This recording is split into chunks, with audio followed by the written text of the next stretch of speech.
बालेन्द्र शाह भन्नुहोस्, यहाँ जनतालाई उत्तर दिनुपर्छ। शोधनको रुस्टम प्रयोग गर्ने अनि गएर नेपालले भारतको भूमि मिच्याछ भन्ने दलाल दलाल हो, भारतको दलाल हो। यदि नभए तिमीले के बोलेको, के खाँदा यस्तो बोल्न आउँछ तिमीलाई?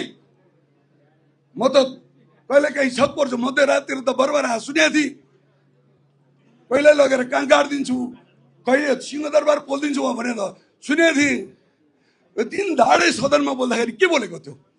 यस्ता चिजहरू पनि बोल्छन् भने मैले एउटा तपाईँहरूलाई सानो एउटा कथा सुनाउँछु है, लामो भयो होला है।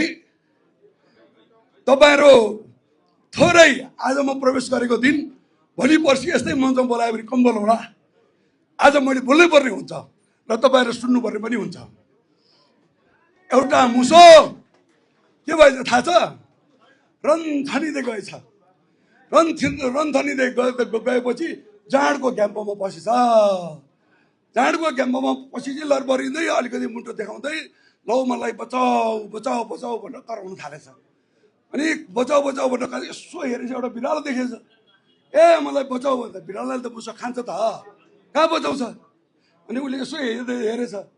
अब गिभ एन्ड टेक हुन्छ जहाँ पनि होइन। तँलाई बचाइदिए बापत मैले के पाउने त?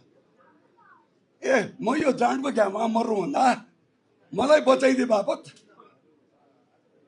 मलाई खाऊ न तिमी। अनि ल उसो भए हुन्छ भनेर त्यसलाई चाहिँ जाँडको घ्यामबाट टपक्क टिपेर बाहिर राखेछ। यसो सुन्यो जाँड गरेर आएको। अनि त नुहाएर आइज, नुहाएर आएपछि खाउँला। अब त्यो मुसु पनि कमबाट छ र ठ्याक्कपछि स्वर छिरेर टक्क दुलाभित्र दुलाइछ।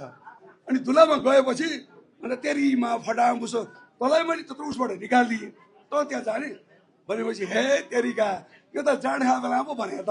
अब अहिले त मलाई जाँड छोडिसक्यो, त्यही भएर यस्तो भएको भन्थ्यो अरे।